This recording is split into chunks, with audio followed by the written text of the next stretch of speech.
Europe in the year 2014. Most EU states are still suffering from the effects of the financial and economic crisis. It's a paradox. There's a crisis, however, it's not always the Social Democrats who benefit, but its political opponents. In Europe, the Conservatives rule the majority. The Social Democrats, on the other hand, are trying to find their way. How can people believe we are the answer? On the contrary, they think we've ruined their lives. And that coming from a party that actually stands up for the weak, for the victims of capitalism. Nevertheless, social democracy is unable to benefit from the crisis. It's also about changing society. Winning elections is not enough. I go on a journey of discovery across Europe. There are many people like me who embrace left-wing concepts, but not the SPD. What are the Social Democrats doing wrong? Today it looks like social democracy is in danger of becoming extinct. This has reached a dimension that we simply could not have imagined in the past.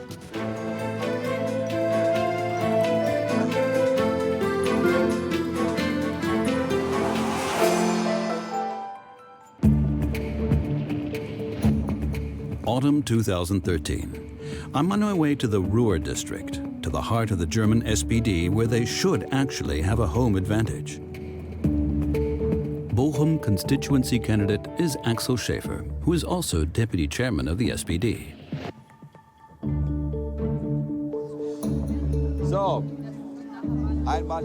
This way, please. Here you go. A little present for the upcoming election. That's me. A little present for the upcoming election. That's me. In my opinion, Schäfer is the typical German social democrat. A former civil servant in his early 60s, ordinary and always has the SPD's tradition firmly in focus. Yet, since he joined the party over 40 years ago, the SPD has suffered an unprecedented downfall. We could never have imagined that in normal times, I mean, without being in a state of emergency, without civil war or a meltdown, that a party that does its job loses half of its members, without there being a scandal like corruption or anything else. We just could not imagine this. Half of the SPD voters have left the SPD, some of them for no man's land, and some of them for other parties. Ins Niemandsland, teilweise zu irgendeiner anderen Partei hin.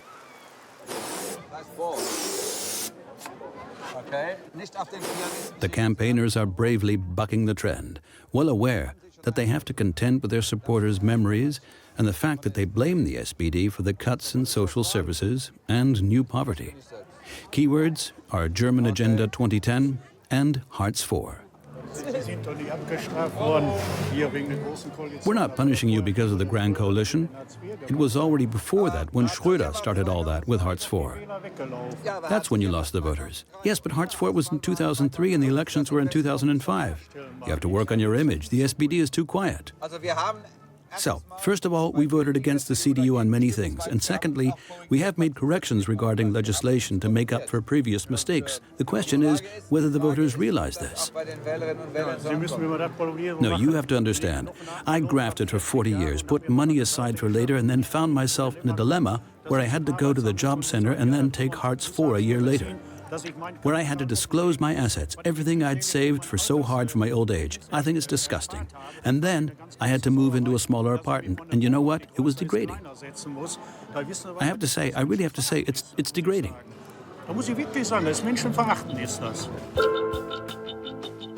Agenda 2010.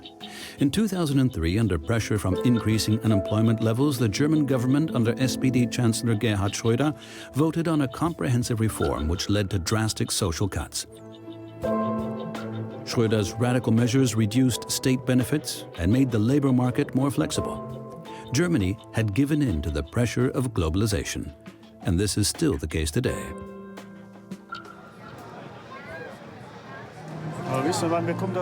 You know what? It's as if we've gone full circle, back to what our grandfathers fought for. I've been in the union almost 60 years. Everything we achieved, we've destroyed again. What with low wages and everything else they're doing, I voted SPD until Schröder messed things up. I can't vote for you anymore. I'm being completely honest, I can't vote for you anymore. Compared to many European countries, Germany is in good economic shape on the whole.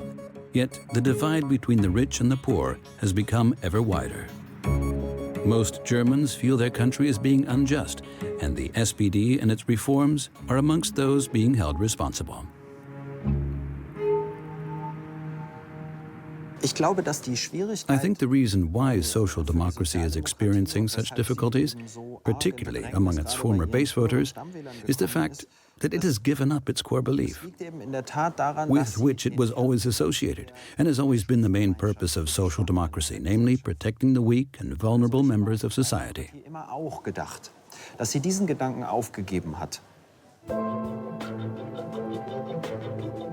Back then, in the late 90s, Schröder was a trendsetter. Not only he, but other European social democrats were trying to disassociate themselves from the boring Labour Party image. The new strategy was the third way.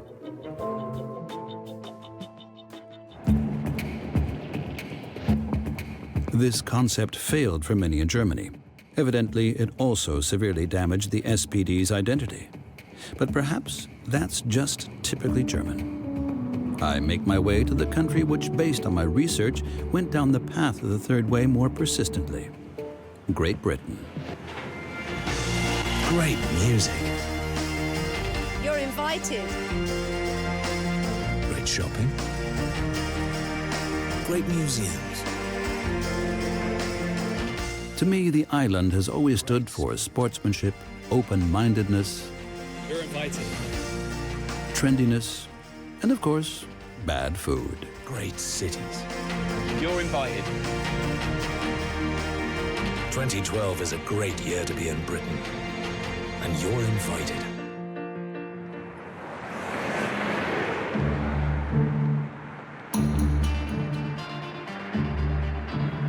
The British have traditionally favored a less regulated market economy. The heart of the European financial market can be found in London's banking district. I want to know how the Labour Party coped with the third way concept. In British Parliament, I meet long-serving Labour MP Alan Johnson. As former British Home Secretary, Minister for Education and Minister for Health, he advocated his party's third way policy from the outset. Well, I was a postman. In truth, my dilemma on the left was whether to go further left or whether to join the Labour Party. I decided the Labour Party was the only realistic way of changing society for the better. They were capable of winning an election. They represented most of the things I believed in, including parliamentary democracy. And I've been a member for 40-odd years now. Back to the base. Alan Johnson brings me along with him to Luton, an industrial city north of London. The local Labour Party has invited him as the guest of honour. Hi, Bill. You're my introduction, are you? Yeah, great. You're all right. 8 o'clock. Yeah, I've got you. To hear from our very special guest, the Right Honourable Alan Johnson MP. Alan Johnson.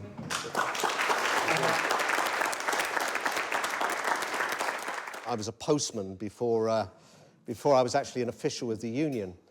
And I just wanted to say a true story about why I stopped being a postman. I went to deliver, it's an absolutely true story, to this big house in Hedgeley in Bucks. I was based at Slough. And it was a long gravel drive and beautiful manicured lawns. And I banged on the door with this parcel, and this woman opened the door, opened the window of the bathroom, and this dog at the same time ran round the side and was attacking me. And this woman, she said, "Kick his balls." Just kick his balls. So I'm trying to negotiate this. And she said, "No, not those ones, you silly man, the plastic ones on the lawn." And I kind of thought there must be a better way to earn a living. Johnson's better way to earn a living was with the union. As union boss and later leading party member, he was involved in Labour's radical transformation. It was actually 2010 Well, you have to go back when we lost power in 1979. We became virtually unelectable. Our slogan seemed to be no compromise with the electorate. And you have to remember, we ended the 70s as the only country in Europe that didn't have any basic minimum standards set, whether it's for annual holidays, whether it's for minimum wage, whatever. We had no mechanism for that at all. This consequently led to the iconic figure of the British Conservative Party taking over power in 1979. I stand before you tonight in my red star chiffon evening gown, the Iron Lady of the Western world. Margaret Thatcher turned the country upside down, concentrated on a widely deregulated market and a lean state. As a result of Thatcher's efforts, Great Britain pioneered in neoliberal economic policy.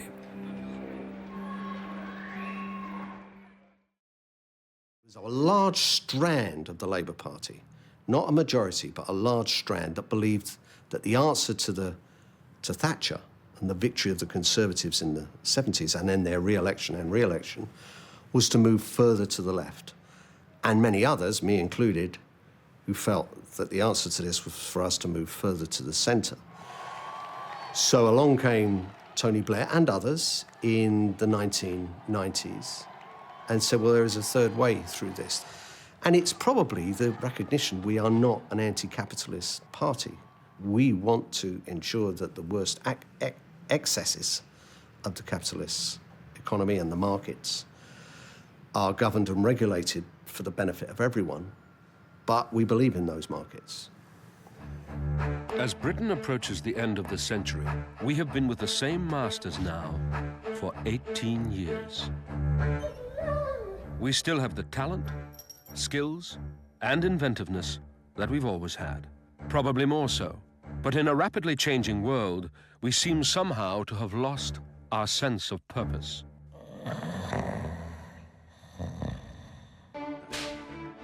Give Tony Blair your mandate on May the 1st, and let him give Britain back its sense of purpose.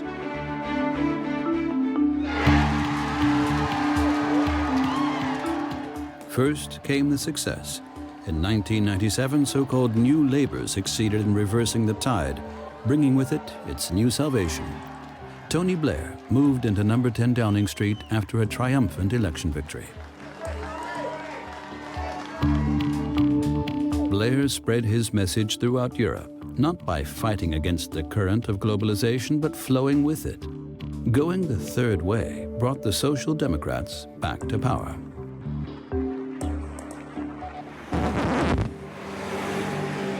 And today, the Conservative Tories have been back in power for some time. The Labour Party suffered their second worst defeat ever in the parliamentary elections with only 29% of the vote. A landslide.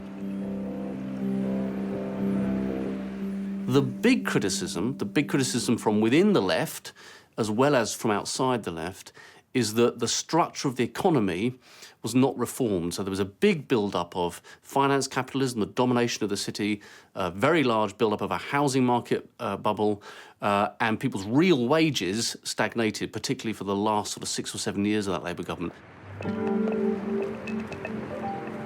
This diagnosis sounded familiar to me. The third way leaves behind a few super rich and many losers. People say we should have regulated the banks more. If we'd have said, we're going to regulate this market very strongly and we're going to damage our competitiveness against Germany and America in financial services, people would have thought we were balmy. But the dilemma is probably we looked too much at people at the bottom end of society, but we were totally relaxed about people earning big money. And what that's turned into is huge inequalities in wages, hedge funds and other areas making huge profits, and people not seeing any benefit from that. And maybe we should have done more there. Back in Luton, they are no longer the working man's party. The third way led directly into the crisis. Labour appears completely at a loss.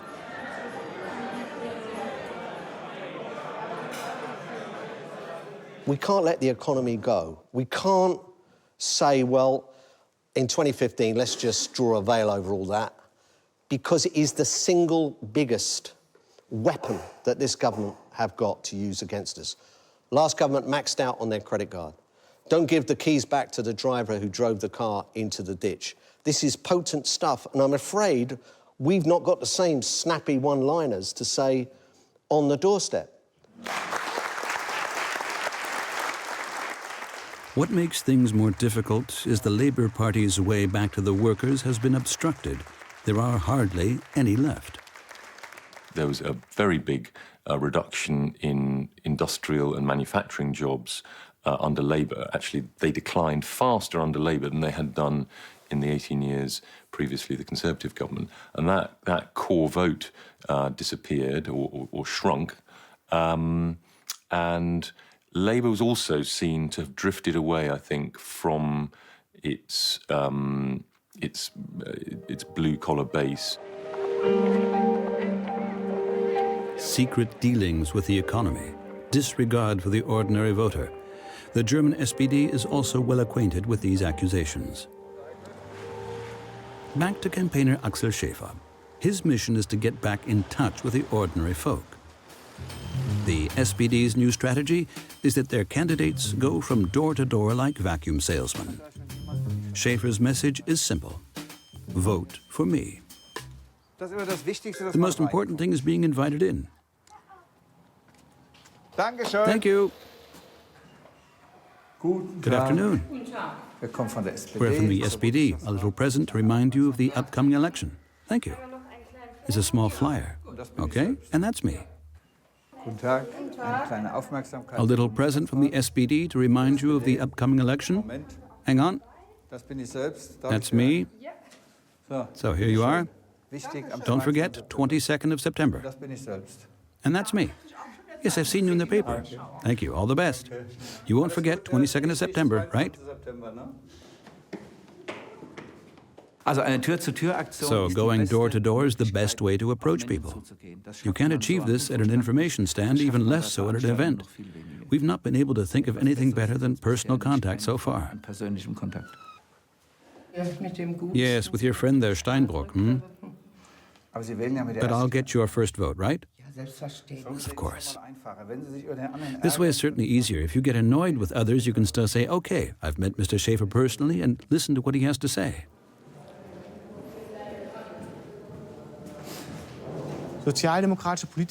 Social Democratic politicians, on the one hand, are very visible during the election campaign. But because the organizational base is gone, and the old environment and surrounding communities no longer exist, the personal connection with the voters has gone. You cannot make up for all that with campaigners going from door to door, who ordinary citizens and even party members hardly recognize.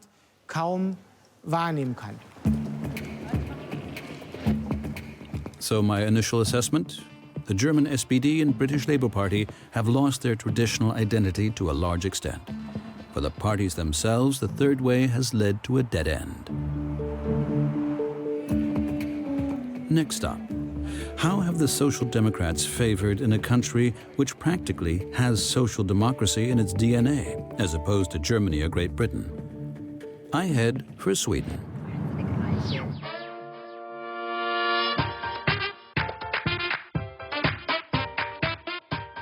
When I think of Sweden, I think of Scandinavian serenity, IKEA, Elks, and the Astrid Lindgren idol. Here the world appears to still be in order. Even for social democracy, Sweden is the shining example for all social democrats.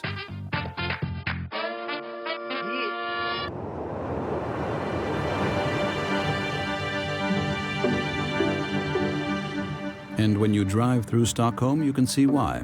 Sweden is one of the richest countries in the world. Rich and social democratic? How does that work?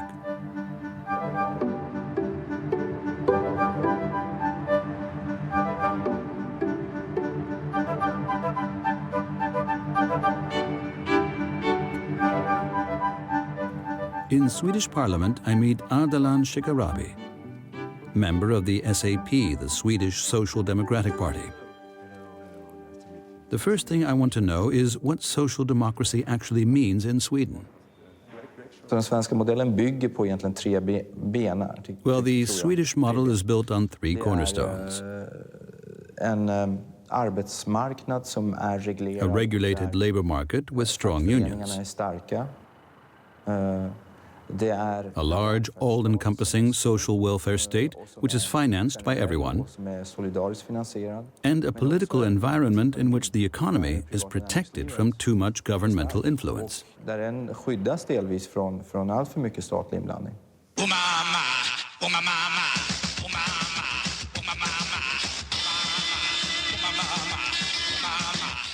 Sweden has always detested a capitalist dog-eat-dog society. The social welfare state, on the other hand, stands for social security.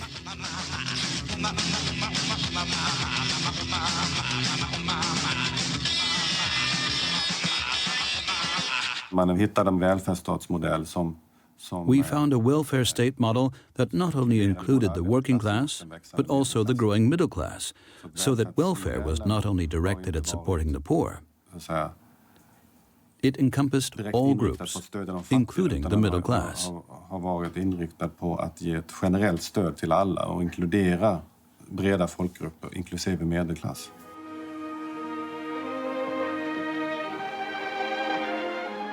This has meant high taxes ever since.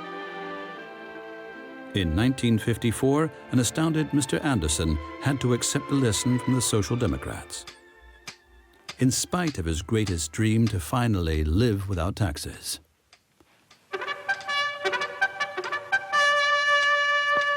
Statt upp, herr Andersson, statt upp och stå på egna ben. Ni är befriad från skatter. Ni står vid sidan om samhället.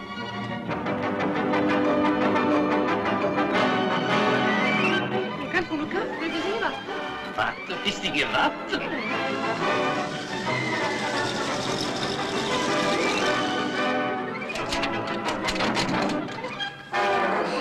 Vi var med och betalade till skolan så... Ert konto är spärrat. Herr Andersson står ju på egna ben och betalar ju ingen skatt. Ingen skatt, ingen skatt, ingen skatt.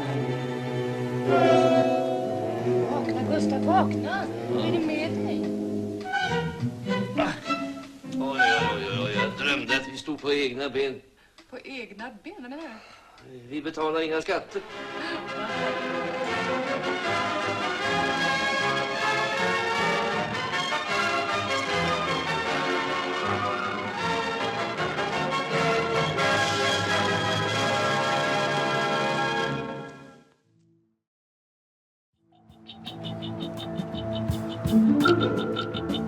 A film from happier times. Then, even in the model country of social democracy, the party has lost its voters. In 2010, only 30% voted for the SAP, the worst result since the First World War.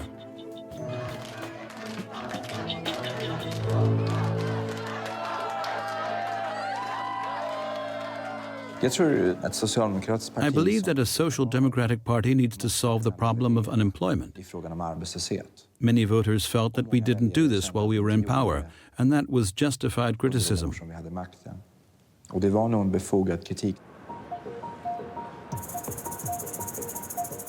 For several years, Sweden has now been fighting with an unemployment level of 8%. Youth unemployment has even risen up to 25%.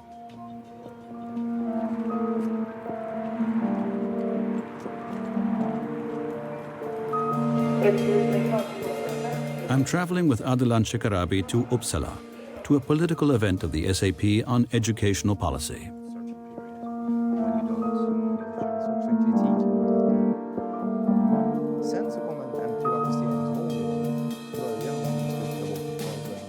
What were the reasons for the devastating election defeat? The main representatives trying to explain.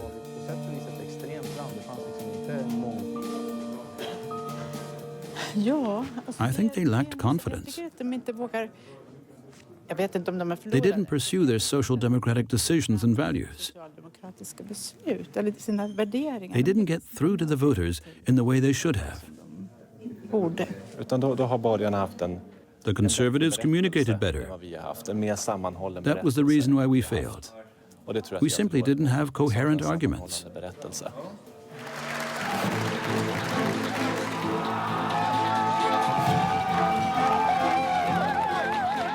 The Conservative opposition led by Prime Minister Fredrik Reinfeldt. His strategy was adaptation. Det liberalkonservativa partiet i Sverige, Moderaterna, har förändrats radikalt. The Liberal Conservative Party has changed radically in the last 10 years. They use old social democratic slogans and copy our old election posters. Socialdemokraternas gamla valaffischer. They even call themselves the New Labour Party. För att kopiera det socialdemokratiska arbetarpartiet. They do that on every level, even handing out flowers, the Social Democrats' core discipline. The Conservatives these days have caught up. Men det är klart att om man tittar på den moderata strategin. The Conservative strategy is directed at the 2/3 of the population who are doing well, who have work and decent pay. These people have more money in their purses now. But it is at the expense of the population who are not doing as well. De har fått mer pengar i plånboken, har fått det bättre ekonomiskt på bekostnad av grupper som har det sämre.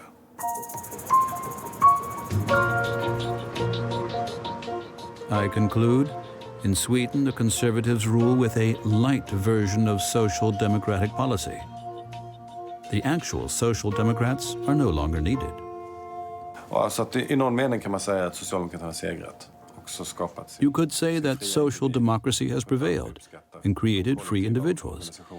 But those perhaps do not always value the collective organizations that are responsible.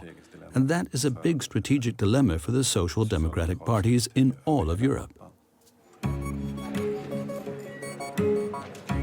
Conservative with a splash of social democracy? I know this from Germany and Great Britain.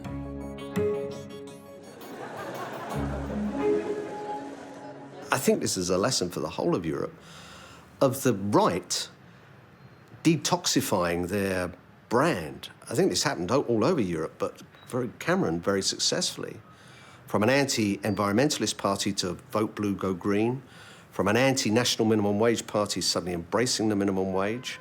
A very, very big change, and a change that appealed to people on the centre ground who blamed us for the financial crisis. Germany, Great Britain and Sweden. In all three countries, the third way has led the Social Democrats off track, leaving the way to power clear for the Conservatives.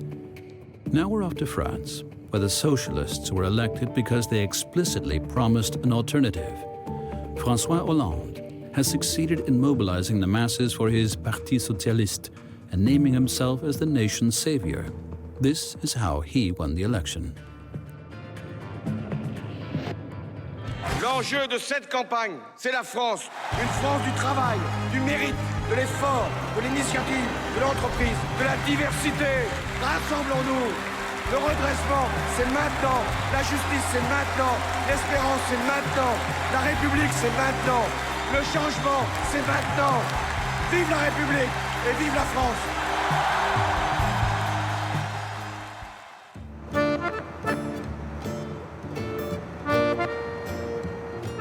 I'm on my way to the small town of Marmande in the south of France.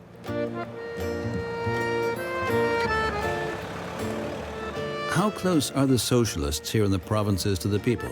These common people who indeed mainly voted left.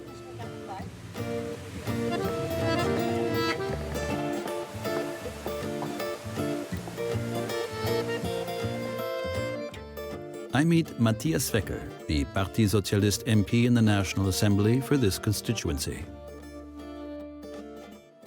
La victoire de François Hollande en 2012 et ensuite François Hollande's victory in the 2012 elections arose out of a desire for change, elle est due aussi au bilan and also from what happened previously, including Nicolas Sarkozy's accomplishments. de Nicolas Sarkozy. Avec sa manière d'être.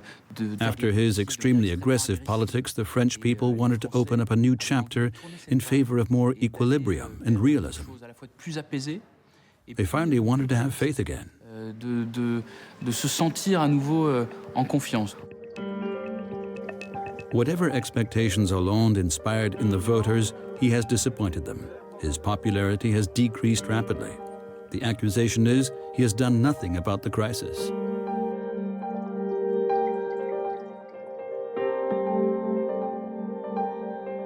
François Hollande consciously made only modest promises during his election campaign. He said, "I only make promises I can keep." But even that was too difficult. And it caused even more disappointment as a result.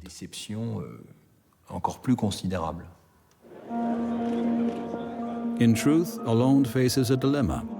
He promised to get a grip on the unemployment situation in 2013. That failed. Now experts, even amongst the socialists, are demanding exactly what he wanted to avoid, namely economy-friendly reforms like in Germany. Hollande is hesitant, and that has disastrous consequences. People understand that efforts have to be made, that times are hard, but they cannot forgive if it's unclear what the direction is and why these efforts are necessary. And then they get the impression that there are only quarrels and back and forth.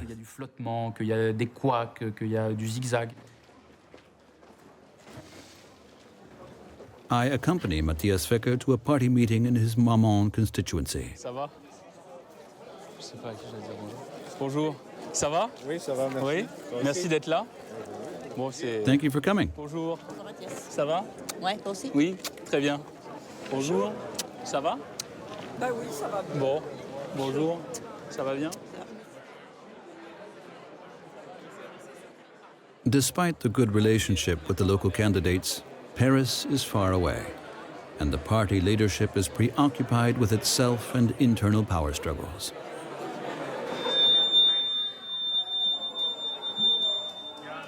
Comme ça, tout le monde est réveillé? Is everyone awake now? François Donis souhaite poser une question. François would like to ask some questions. Par Bristol. On nous parle de réforme fiscale. Everyone is talking about the tax reform, but we here at the base don't understand anything. There was a time when the Parti Socialist would organize a party meeting whenever there was a problem. Why can't the party also have a meeting on the tax policy, so that we can finally understand what our representatives want to do? Between you and me, and perhaps I shouldn't say this on a camera, but the MPs also don't always understand everything, and are trying to figure it out as best they can. But then we could also decipher this together. Okay, it's not comforting, but it's the truth. And that's why I'm saying this. Now we're in power. I think it's time to finally put an end to cronyism and stand together behind Hollande. I'm fed up with hearing ever new opinions from various ministers on television. This doesn't help us move forward, and we don't understand anything.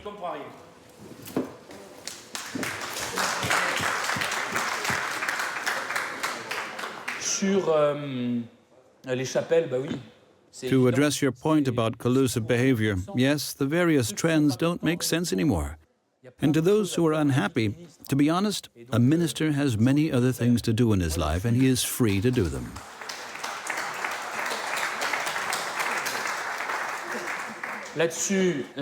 As Jean-Pierre Chevènement says, a minister shuts his trap or resigns. I think this should be written on quite a few office doors.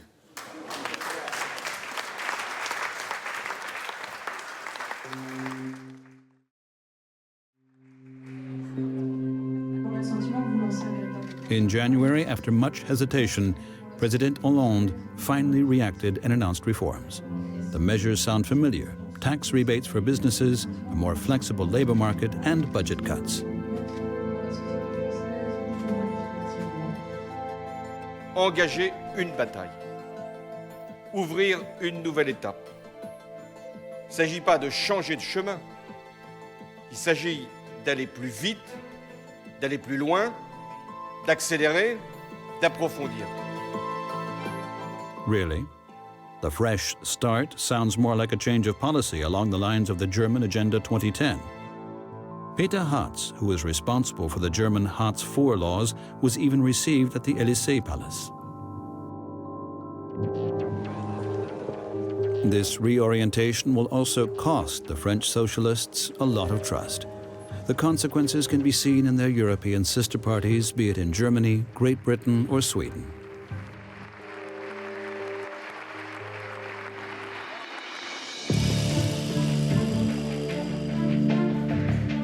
The problem is globalization, and the economic crisis appear to allow no option than to give up social standards. The core of the social democratic identity is fading away.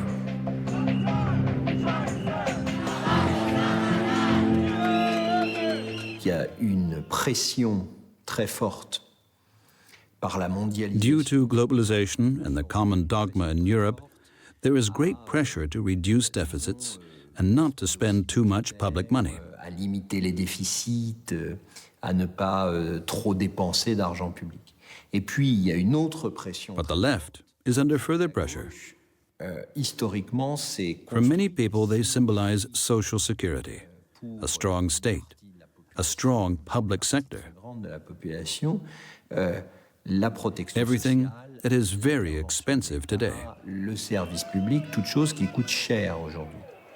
Donc c'est un double. It's a double-sided vice which is contracting. Résultats électoraux par So the left ends up in an impossible situation. le témoignage direct. Election results everywhere are showing this. Historique dans laquelle la gauche se trouve aujourd'hui. Based on the 4 countries, my conclusion so far is sobering. When the Social Democrats are in power, they adapt to the mainstream, become more removed from the basic ideals, and thus become considered superfluous by many. Does this have to be the case?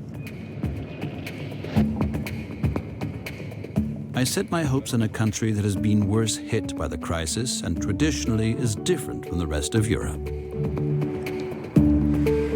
Italy. Here, an iridescent and colorful left was once a powerful opposition to the Christian Democrats. That was a long time ago, but there is hope once more.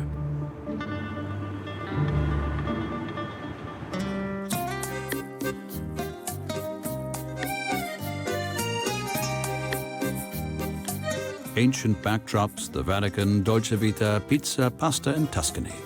Everyone knows the Italian cliches. But one has been added in the last few years.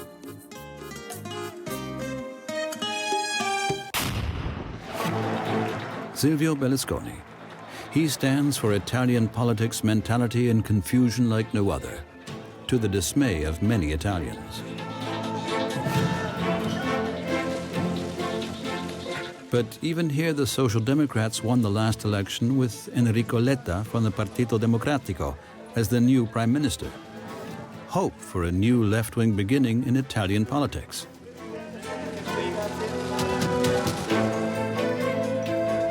In Rome, I meet MP Matteo Orfini.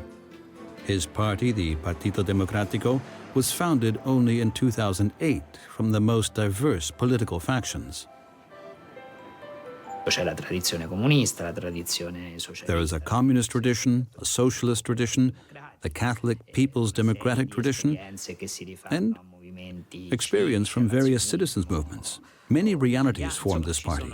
We are, however, still struggling to create an amalgam of all these different cultures. Nevertheless, this party could be a great chance for the country. So a grand coalition within a party? There is little evidence of a left or social democratic profile. They stand for everything and for nothing. Il Partito Democratico tutela la salute come fondamentale diritto dell'individuo e interesse della collettività. Il Partito Democratico tutela il paesaggio e il patrimonio storico e artistico della nazione.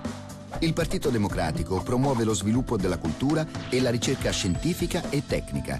Il Partito Democratico è fondato sul lavoro. PD, democratici per Costituzione.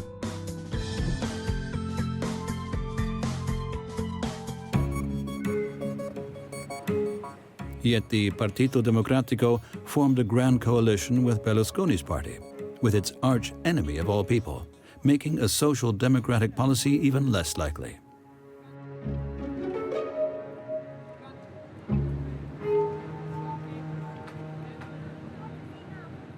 Cosa avete detto al signor Berlusconi? Vi ha dato degli impegni sulle nuove riforme in Italia? Siete più rassicurata?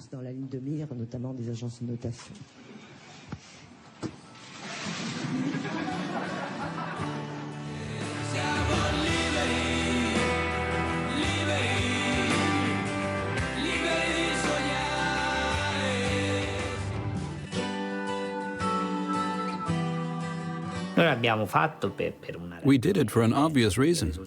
The election result did not allow any other majority. So there are only two possibilities, either re-elections with probably the same result or a grand coalition with Berlusconi. coalizione insieme a Berlusconi. Following Berlusconi's conviction, the Partito Democratico rules in a coalition with the Center Party and a new party which split from Berlusconi called New Center Right. The Partito Democratico's profile is as vague as the expectations of the voters are diverse. I accompany Matteo Orfini to his meet and greet with senior citizens in his Rome constituency.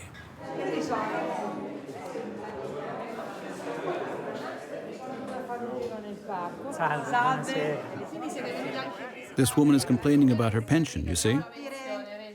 You're right. How much did you get? I get 1 million. A million? A million euros or lira? Lira. 1,000 euros. 1,000 euros.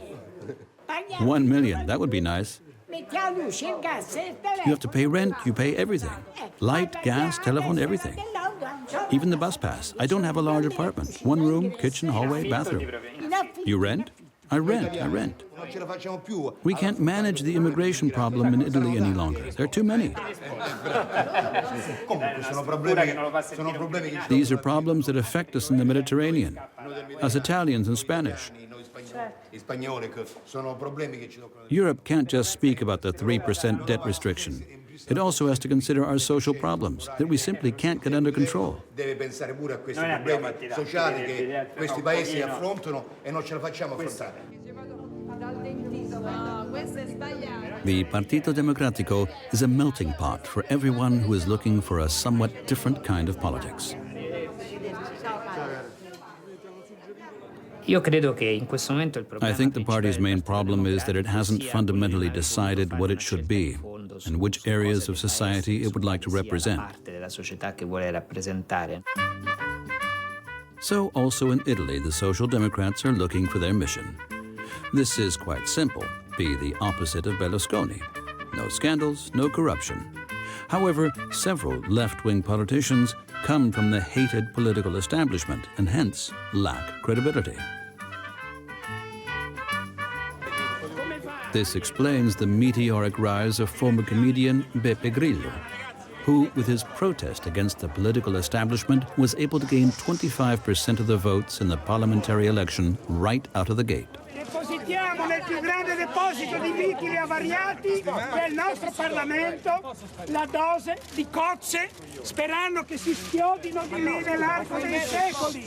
Signori, è cominciato un nuovo corso. Via le cozze! Via le cozze!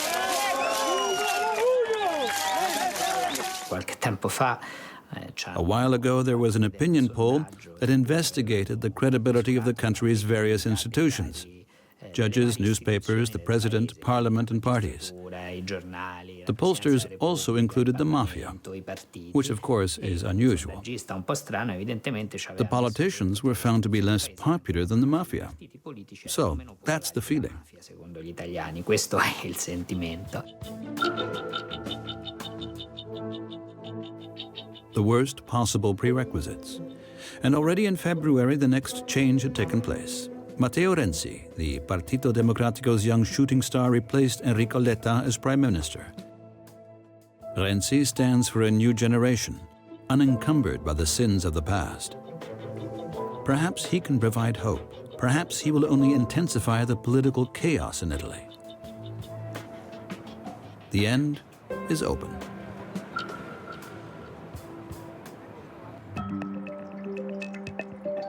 There is also hope for a better future for Social Democrats in all of the other countries. But what are their goals? What is their vision? I got only bashful answers.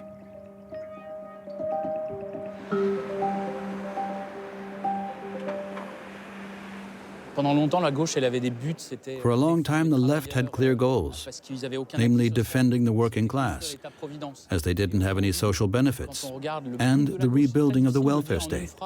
Today, it's very difficult to say in one sentence what the aims of the left wing are. At the moment, there isn't a politician with a vision that includes all European left-wing movements. There are also no philosophers or thinkers who have the explanations. We therefore urgently need to bundle all intellectual and political powers in order to work on a new message for the left.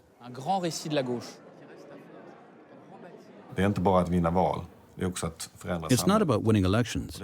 It's also about changing society. And social democracy doesn't know what to do after an election victory.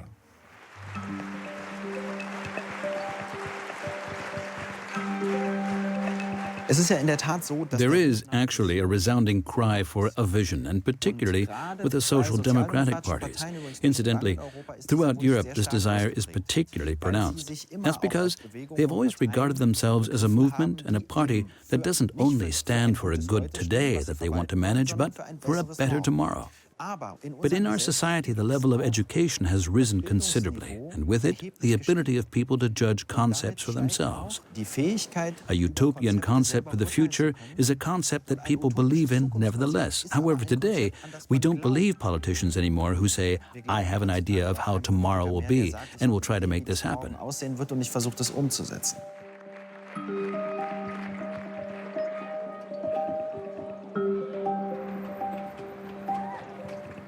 But does the average citizen even need a vision? Or is it more like what SPD icon Helmut Schmidt said? Whoever has visions should go to a doctor. I mean, the people that are complaining about this, I think, are probably mainly journalists and intellectuals. They're the people who are interested in vision. I think ordinary voters judge in a very pragmatic way as to who they think will be able to look after their interests and deliver the things that they say they will deliver. A challenge faced by the SPD. The German electoral evening. Axel Schäfer is on his way to the Bochum town hall.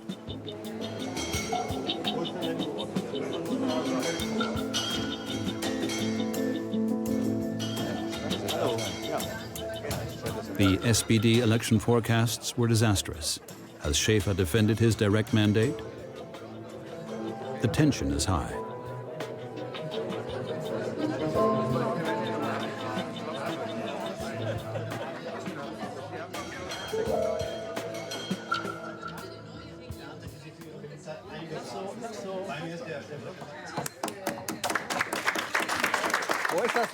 Where is that? Which district? Yeah, okay.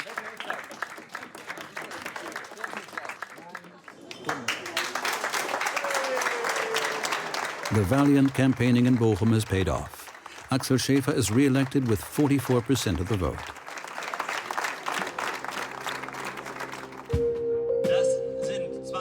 Nationwide, however, the SPD's election campaign strategy has yielded poor results, with 26%, their second worst ever result. Only 4 years previously was it worse. Despite the new Grand Coalition and government participation, the Social Democrats remain in low spirits.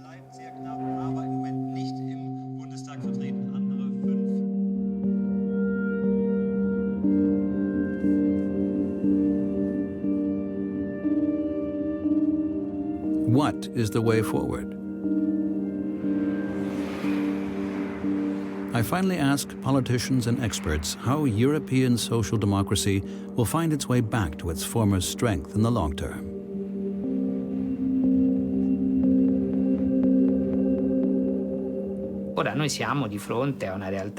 We're facing a dramatic situation now, and it's precisely because of this that we need the left. But then the left has to be left. There were years when we were scared of saying the word left. Like in other countries, we looked for adjectives or called ourselves a new center. That's why it's time to rediscover the beauty of this word. the beauty of this ideal and the duty to fight for a more just world. But also, really importantly, pluralism. Social democracy has to be open to the ideas and arguments of other traditions and parties, liberal, green, and so on. It's only when you do that that you're able to build a strong electoral coalition. And that's why the centre-right has been successful. Centre-right parties have always been more porous, more open, more engaged with other traditions, and social democratic parties have got to learn to do the same. If you're just camped on your own ground, with your own flag, with your own resources, you don't win. I've reached the end of my journey, having discovered neither new perspectives nor a ray of hope. The Social Democrats' dilemma is the same everywhere. As a result of the economic crisis and globalization, the scope has become ever smaller. European social democracy has adapted, and its movement has become unclear. They've given up the claim to be a real alternative.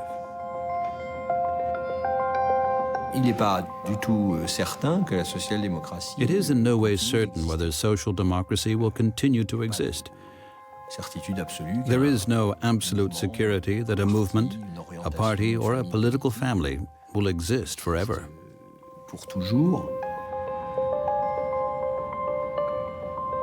Politiska rörelser kan uppstå och försvinna. Political movements come and go. Another movement will rise up to advocate for justice and solidarity. Nothing is taken for granted.